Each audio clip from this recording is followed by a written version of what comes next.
Right, champs, if you've ever wondered what it takes to go from being a full-time 9-to-5er to escape and become a full-time creator, then this video is for you.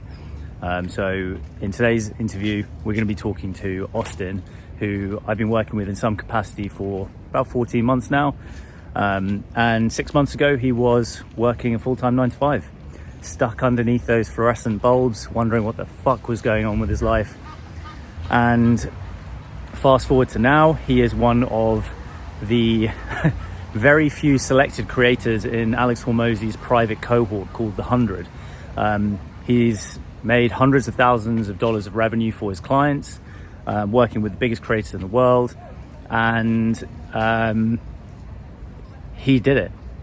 He did it. And this video is for all of you guys who are wondering what that journey looks like, because he's done it in a very methodical and the right sequence. There is a sequence to do this, the same way that I did it. And yeah, we had a great conversation. And like I said, this is for any of you guys who are wondering the process of quitting the 9-to-5 to become a full-time creator and actually living out your dream life as we speak about today. You'll see how pretty stoked we are. So, right, if you're new here, my name's Tom. I help creators grow and scale. So dive in and welcome to the crew.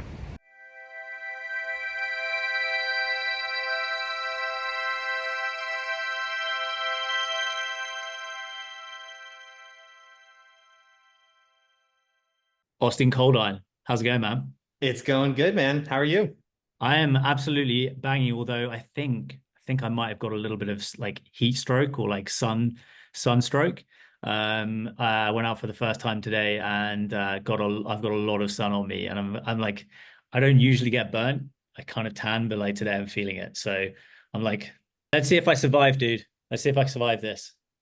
Yeah, I've heard it's tough out there in South Africa, I know. I had oysters for lunch. Had an amazing work outside, but that's not what we're talking about today. We're talking about you, dude. So I'm going to give people who are watching this, I'm going to try and summarize our relationship and your story in like a minute to give people a reason to stay, because your story is, I find it inspiring.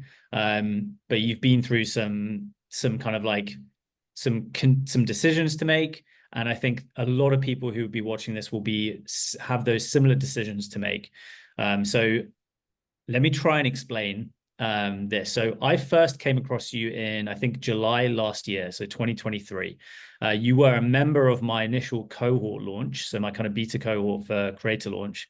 And at the time, you were a very aspirational creator, had some kind of really good traction on some videos on YouTube, but you were feeling a little bit like, don't know where to go with this. But you were in a full-time job. And that was, I guess, 15 months ago. And fast forward to now, it was only, I think, 6 months ago where you were still in a full-time job. But now you are working with some of the biggest creators in the world, helping them launch communities, and you have been killing it. And you're not working as a wage slave anymore, are you? No, not at all. Okay, so I guess I kind of wanted to wrap that up because yeah, you've gone on an insane journey, and yeah, not only that, like you are currently part of Hormozi's private cohort. I think it's called The 100. Is that correct? Yep. Amazing. So yeah, The 100, you are one of the very few creators who got selected for this. And to think we've been on a hell of a journey since July last year. But yeah, dude, do you kind of want to just kind of let's wind the clock back to that, because you are now a full-time creator.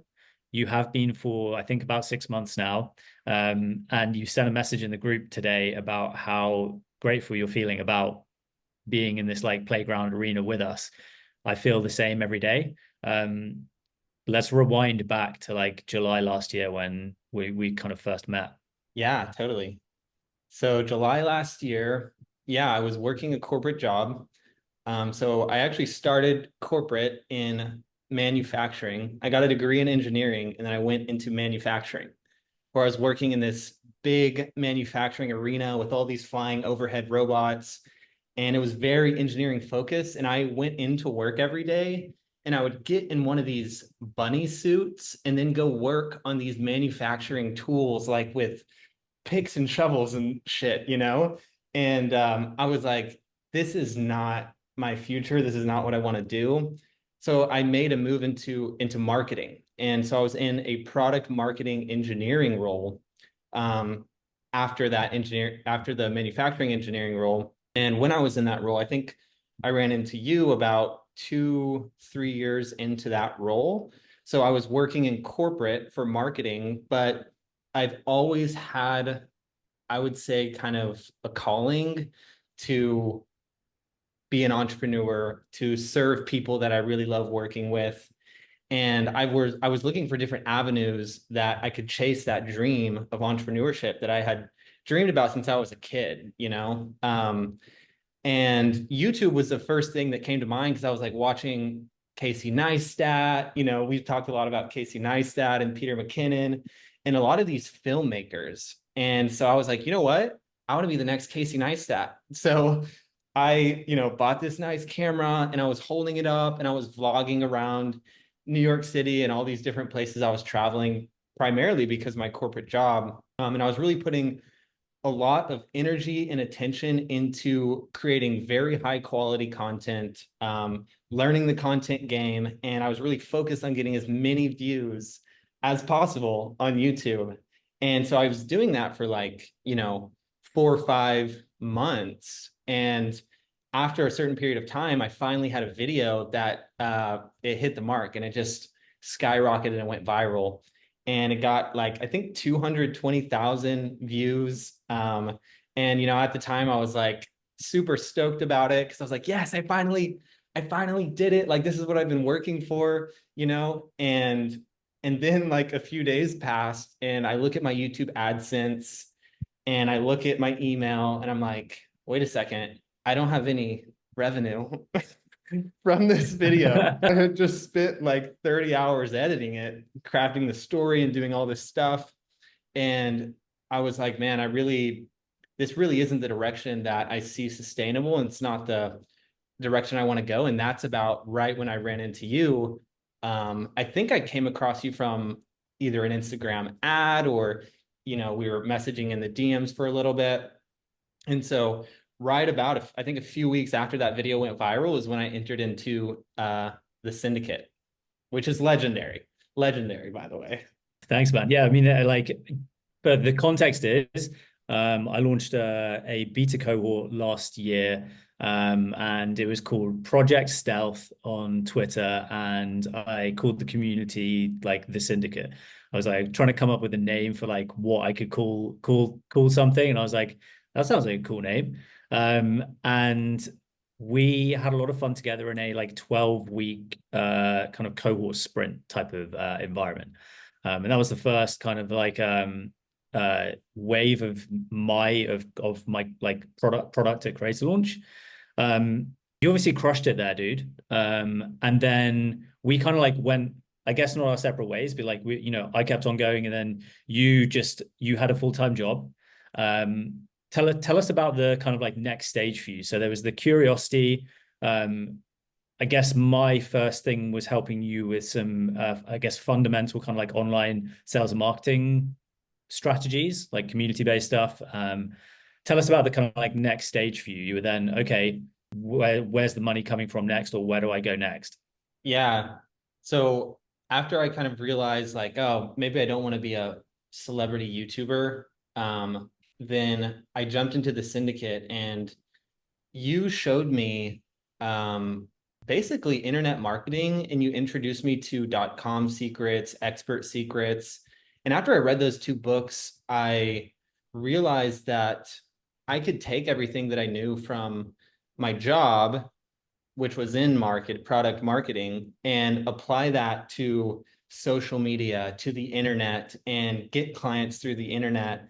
And so I think when I read those books and when I joined that syndicate and you were telling me about lead magnets, you were telling me about ads, you were telling me about the social funnel, the gears started turning and I was like, oh, wait a second. Like, I already have the skills and I already have the experience. Now I just need to translate this into the online business space. And you taught me the framework and the pathway for how I could actually do that. So that was a really critical turning point for me. And so then I started, thinking a lot differently. Instead of thinking, how can I make this viral content and just get as many views as possible? I started thinking, how am I going to increase, the bottom line of my business to the max? And so that's when I started really reframing my offer, really looking at the skill sets I already had and how I could package that up and deliver it to the market. And it be something really valuable for the market to have, where other people can see the perceived value, and they can also see my credibility and why I specifically am qualified to deliver the thing that I'm promising. So really, really kind of interesting move from where you were into how you kind of like got things taken off with this new offer. I kind of wanted to just mention, because this is a big misconception that I think people starting out who enter the space, the creator space, they're like, how do I make my first money? How do I do that? And there's one thing I kind of want to just get to people who are curious about what we do and maybe want to get into this space and the online business space. There's a bit of a belief shift that I think people need to know, which is your first six figures is already laying within your existing network. And whether that's in your existing network, as in like, a few hundred people, you've got a small audience, you've got network, you've got friends, family, and you have access to their network just from being able to say, hey, do you know anyone who might be interested in what I do? I think this is a really, because we'll talk about your kind of how you entered this, but it's essentially, you didn't use marketing funnels, you didn't use online business, you didn't use any of that stuff to get your first client or kind of clients. You tapped into what you already had, right? Yeah, exactly. So my first client actually, because I was so into YouTube, I was going to all these YouTube conferences, because when I do something, I'm going to go all in on it. And so I was going to all these YouTube conferences, networking, trying to put my name out there, like, hey, check out this video that I made.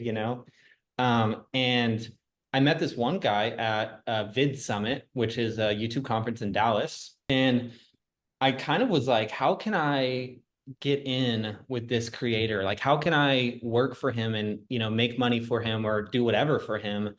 And at the time, I kind of reached out to him, just trying to brainstorm an offer, right? And I was like, hey, man, I'll tell you what, let me edit your YouTube videos for you. And if you like it, you can pay me. If not, you don't have to pay me. And so, he was like, all right, I'll do it. Here's the raw footage. And I spent, you know, 20 hours editing a video for this guy. And then I sent it back to him, and he's like, dude, sick. Thanks. And then he PayPal'd me $300. And I was like, first internet money. Let's go. Epic. Yeah. So like, okay, so you get paid your first few $100. And I guess the hourly rate for that was what's 300 divided by 20? I don't know, but not huge amounts, right? Yeah, I very quickly realized that I didn't have any leverage in that situation. And frankly, I had only been editing videos for myself for the past few months. And so I wasn't even the best video editor. And, even though I got paid that, I was like, this isn't the most value that I can bring to the market. I need to figure out how to create an offer that gives me more leverage than getting paid 30, $50 an hour or whatever it is. For sure. Okay, so you had the first client, and that was kind of like, okay, money's in the door. What happened next then? It's like you got $300.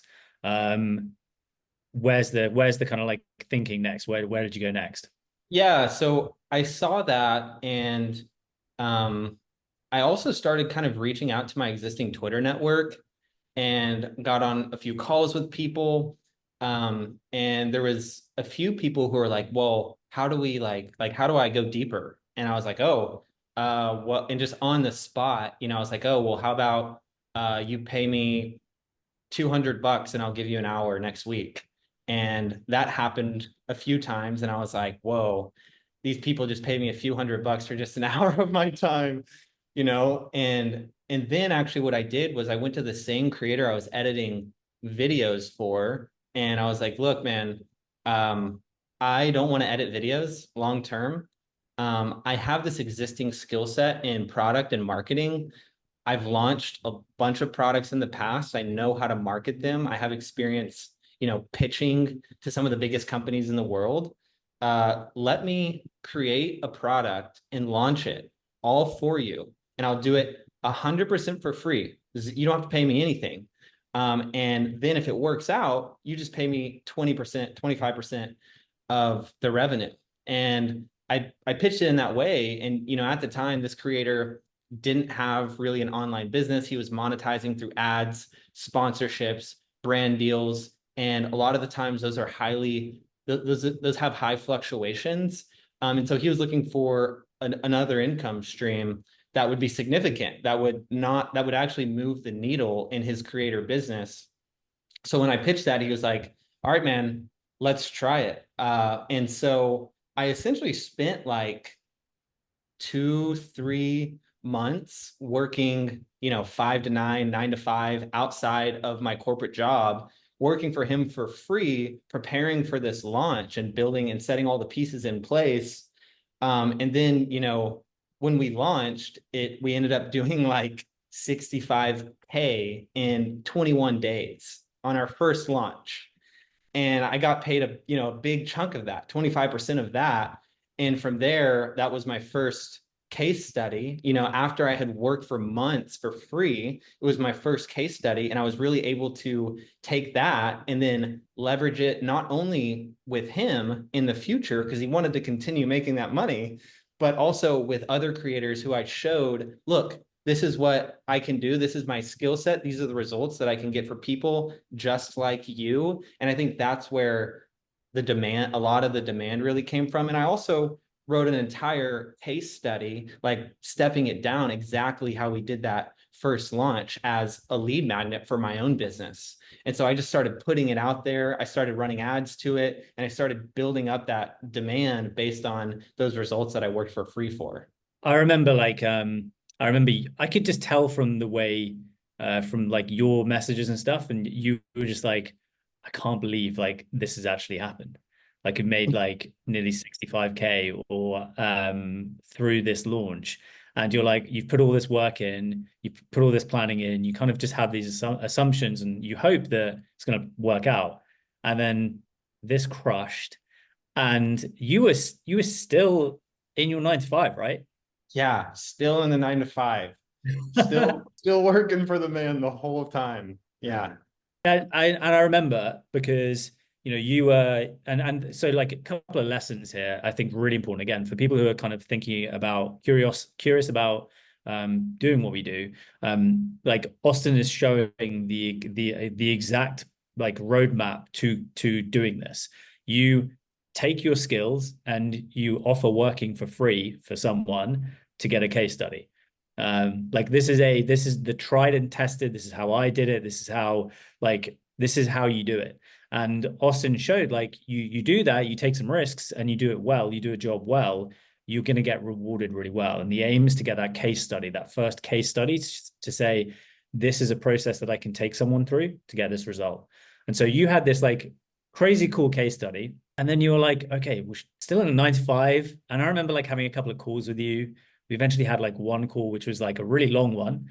And I remember being like, I was like, dude, that like, you know, like what's stopping you from going like all in here? Yeah. Yeah, it was such a good point, and you really helped me transition from the mindset that a lot of people have, because frankly, we're told our whole lives a narrative that, taking risk is bad, and 99% of the population is very risk adverse, which is why 99% of the people are average at business, life, whatever it is. And I think you made me realize that entrepreneurship is about taking risk into the unknown for a greater reward on the other side. And I knew that in theory, but I didn't have the conviction within me to make that transition because I was scared and because all of this conditioning that we're told our whole lives. And so I really struggled with it for a long time. Like I remember, um, there was one point where I was trying to grow the business and I was also working in the 9 to 5. And then it ended up me performing poorly in both my business and the 9 to 5. And when I recognized that, I was like, this isn't working, like trying to balance these two things. I've already have a little bit of proof of concept. And so, I want to be an entrepreneur. And so I need to take the risk. And having that conversation with you, I think crystallized the fact that entrepreneurship is taking risk and entrepreneurship is betting on yourself for your future. Because if you're going to bet in a 9 to 5, you're betting on somebody else. Your destiny is in their hands, right? And I don't want anybody to control my destiny other than myself. I remember when we spoke about this, and because you were just like, I'm just not sure how, like, what to do, or like how to kind of like go about doing this and what the next move is. And I was very, and I think this is really important as a, I wasn't trying to, I think you at the time were like looking for someone to potentially be a mentor, and from memory. And I was like, I wasn't sure if I was going to be, the right thing for what you were looking for. And so I wasn't even trying to like convince you to work with me. I was just on this call with you as a friend, just being like, I just want to convince you to just fucking go all in.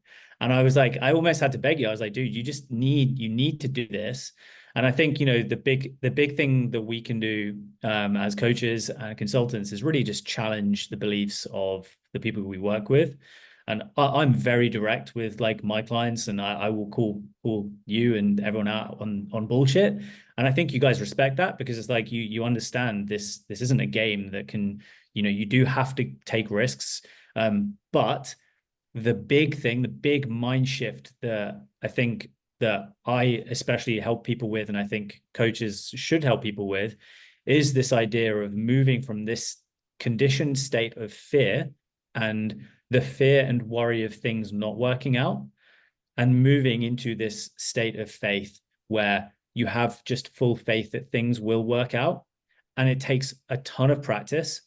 And I have a toolkit that I use that has helped me go from fear to faith. But I remember like having this conversation with you about this, and you were super scared.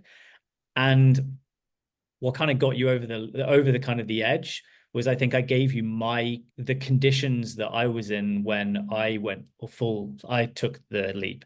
And I think you were like, holy crap, you were basically, I was just like, I took a very potentially considered a very big risk, in my situation that I was in when I went full time a few years ago. The risk wasn't there because like I was never going to struggle to have a roof over my head. If push came to shove, I had friends, I had family, tons of people that I could like be like, could I stay with you for a month? And that's ultimately all we need. And someone to like spot us a meal. And I think and the truth is, I never got anywhere close to that. I like figured it out myself. And I think you have to you have to put your feet to the fire and say, okay, this is me now. And I challenge you on that. And then, yeah, I remember you sending me a message being like, okay, let's do this. Yeah, totally. And that's kind of when I came back after the syndicate. I So what I did was I just set a calendar date for when I was gonna quit my job, but it kept getting pushed out, right? I remember, And I'm dude, like, because like every week I thought you were going to do it. And I was like, yeah, tell us about those, like that little period, because yeah, I, I was like, I thought I had convinced you to do it. And for some reason you were just like, you had the claws dug in, right?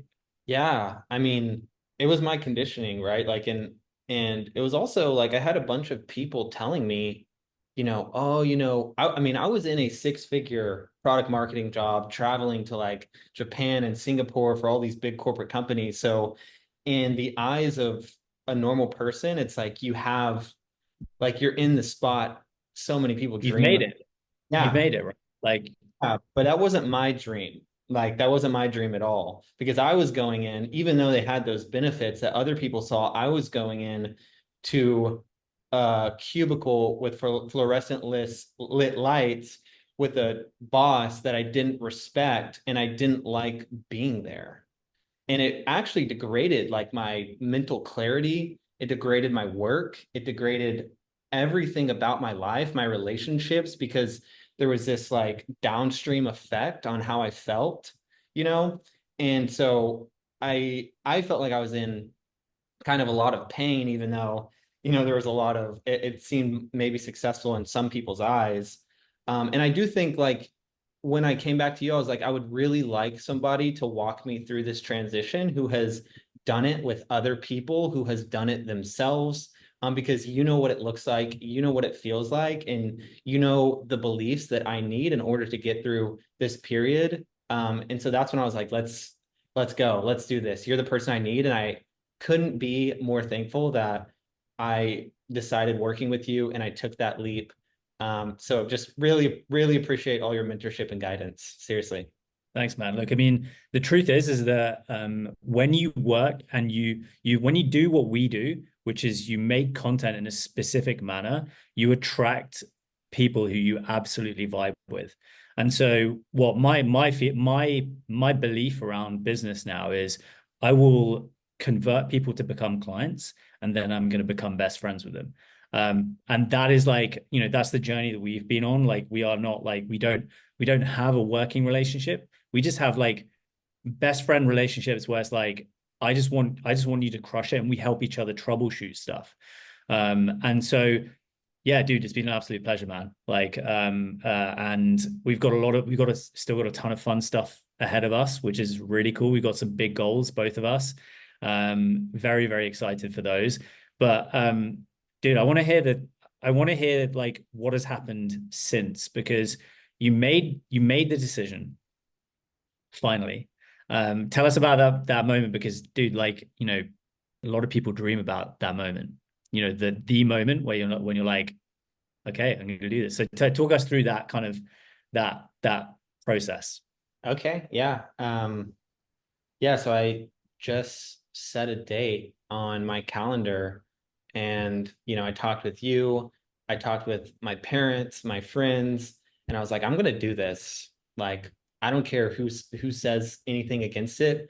I am fully convicted in myself. I'm fully convicted that I can make it. Like you said, for me, I'm in a very privileged situation where I have a really good family who loves me. They're an amazing family. I have a lot of friends in, Texas, Oklahoma.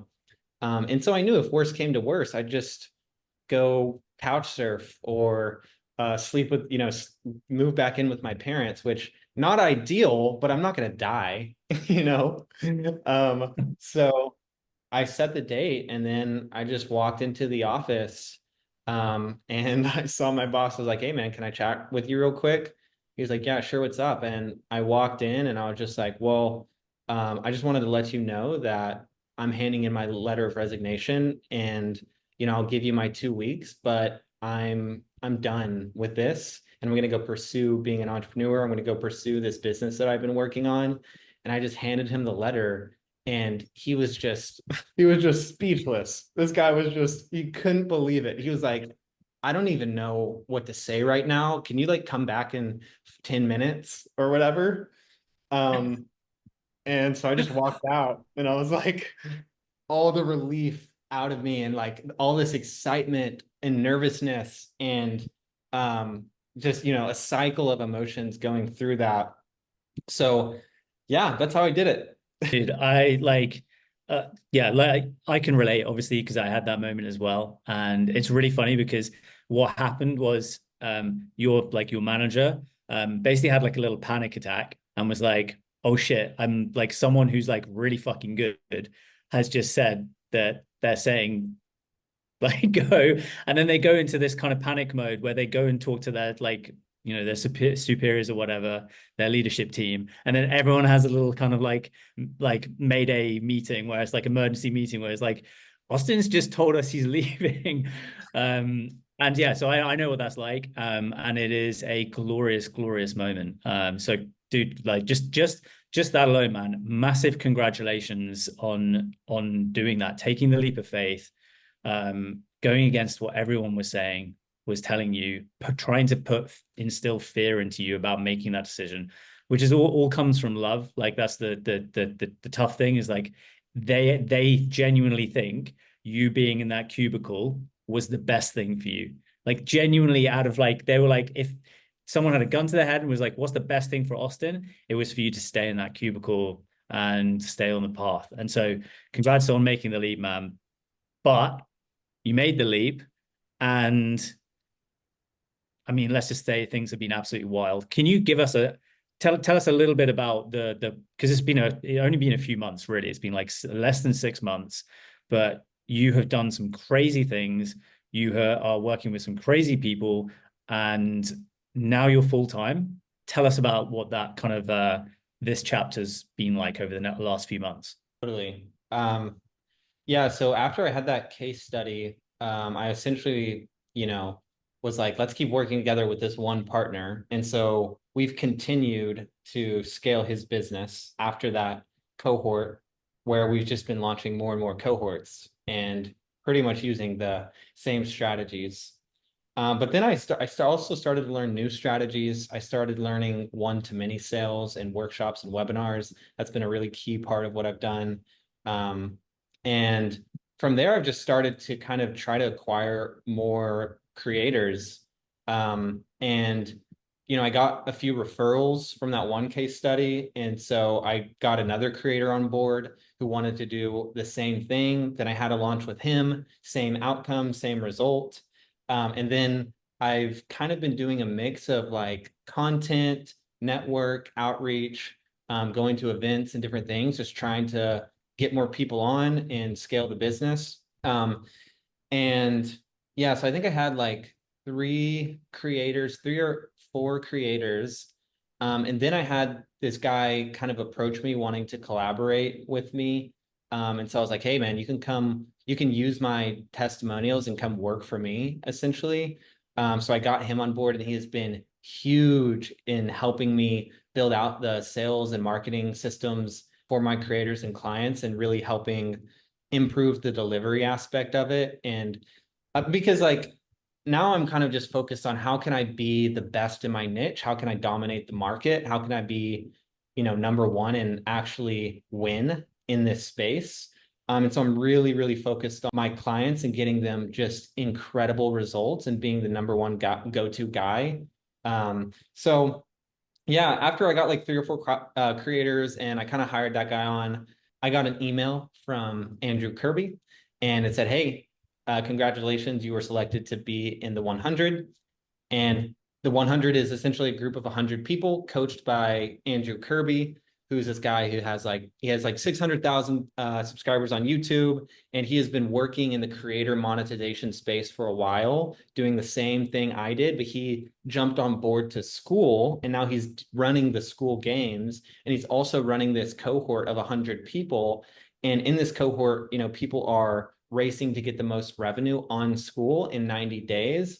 And so that was another catalyst for me that I leveraged for other creators, because it created this new opportunity, this new thing that a bunch of people were kind of interested in. Nobody really understood what it was, but I started saying like, hey, I'm in this race to get the most revenue. I want you to be a part of this. I want to help you get the most revenue, etc.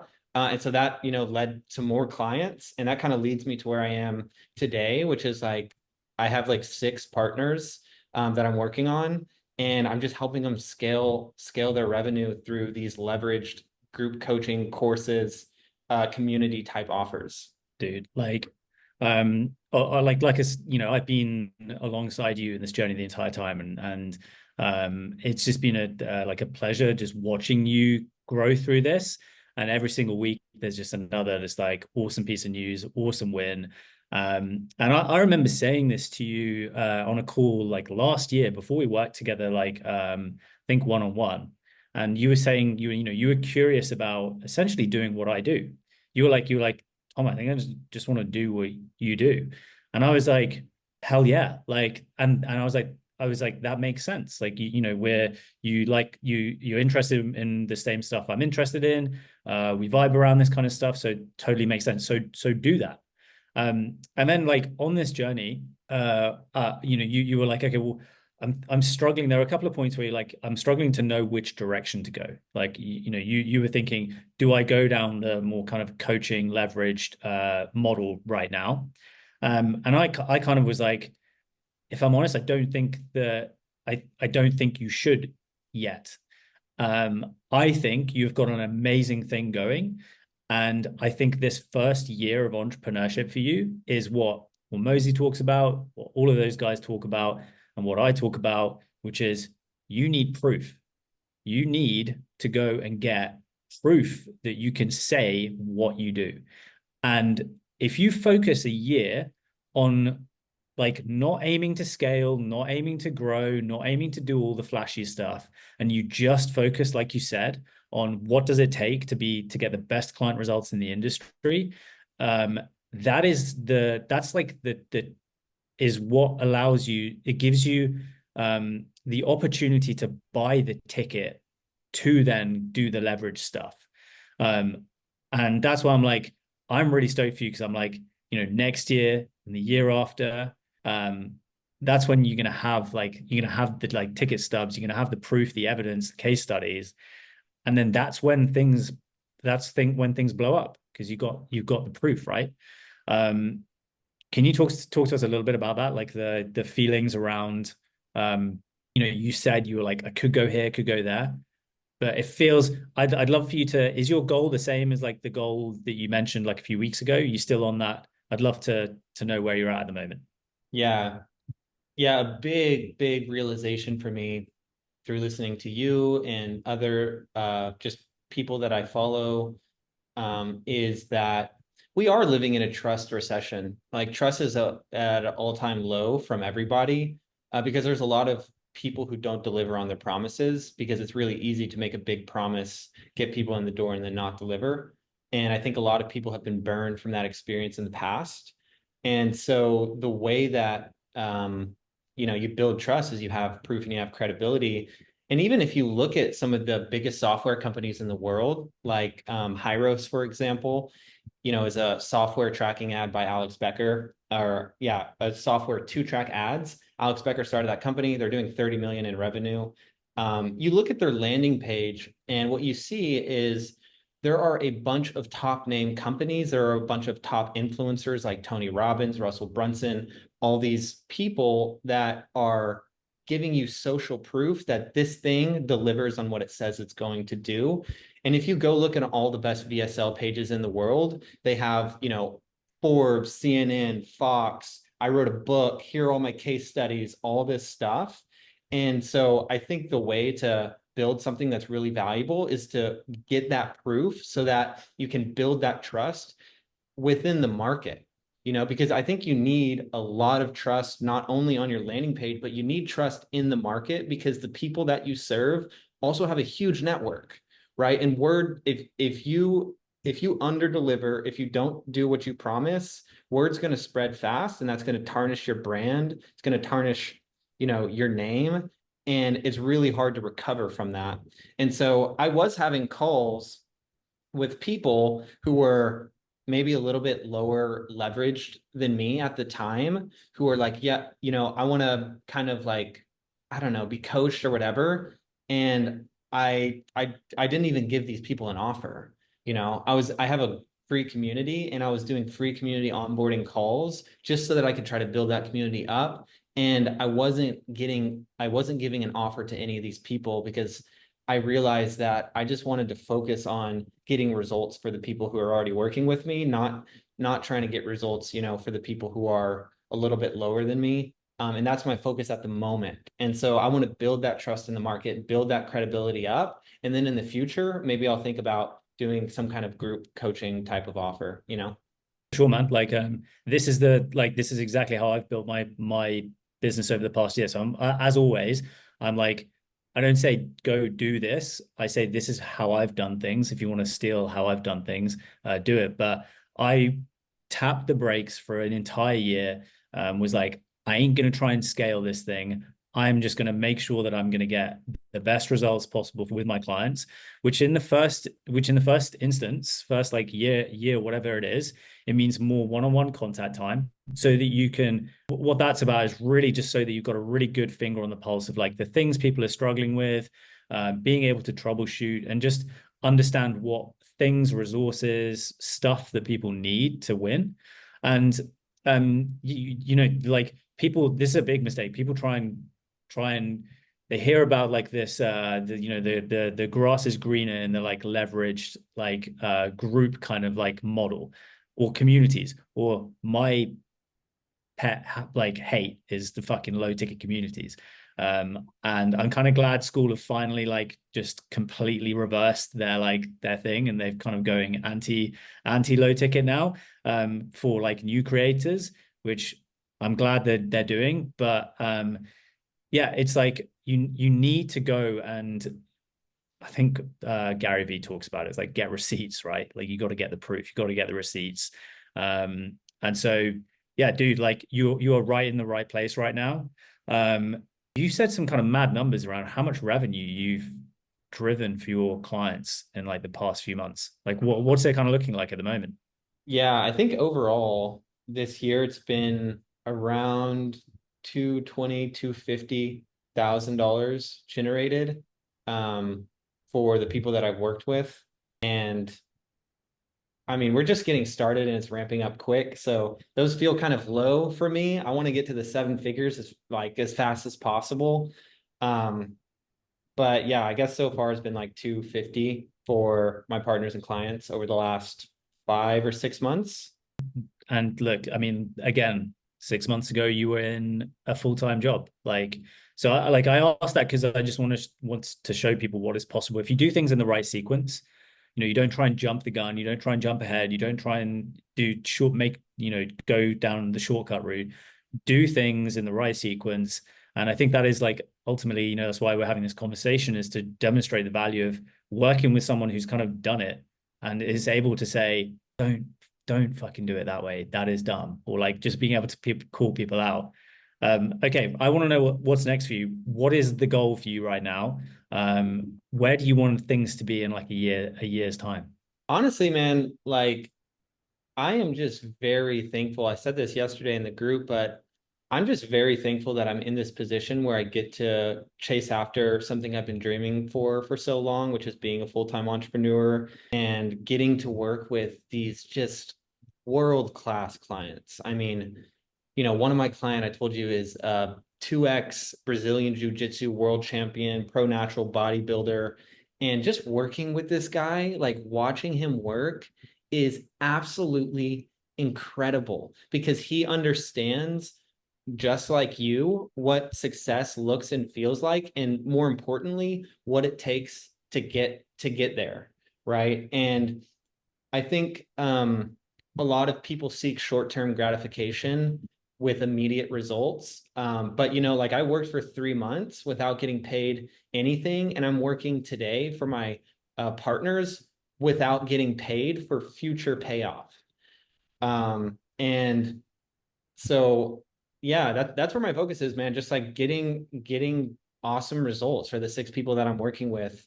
And I think, I want to scale them up to 100K months. I want to scale up to 100K per month. Um, that's kind of where my focus is.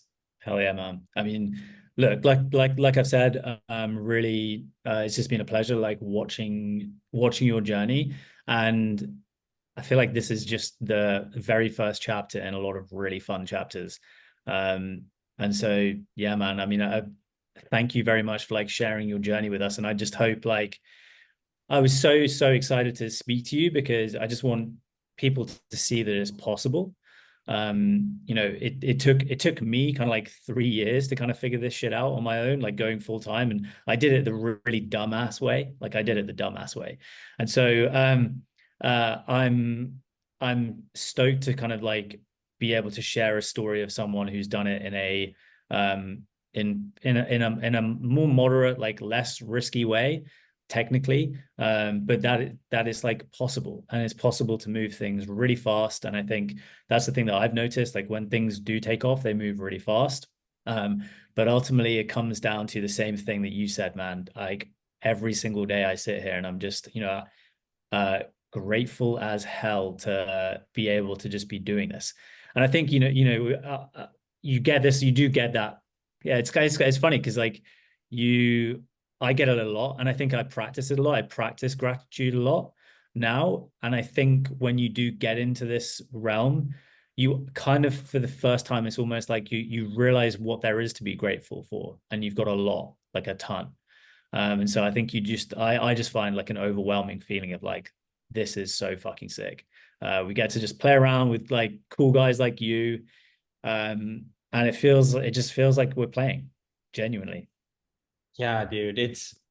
I think that's the thing that's really helped me is just loving the game. Like I'm working right now and I get to do a podcast with one of my best friends. It's just a sick thing. I I did know, I want know. I did want to mention real quick that it's really easy to share your wins.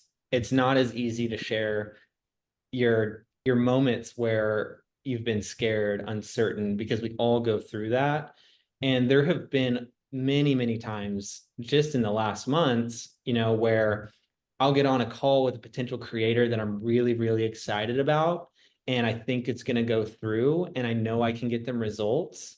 And then it doesn't go through. And I have this feeling of like disappointment, like that elevation is very quickly gone down to, oh man, like, is my offer wrong? Like, why did this not go through? Kind of starting to question everything.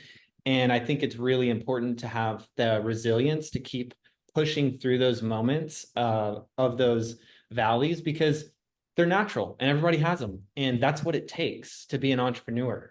Right. And so I don't want to just like pretend like I'm boasting and I have all these wins because there's definitely many, many times where I felt like I was in the dungeon, but I just try to keep pushing through it. And, one of my creators taught me something really valuable, which is to always have an empty cup. That's something that Bruce Lee talks about is always having your cup empty, so that you can continue to learn, you can continue to progress. And that's really having like a growth mindset and understanding that you don't know everything and there's a lot of people out there who are a lot smarter than you who can genuinely help you.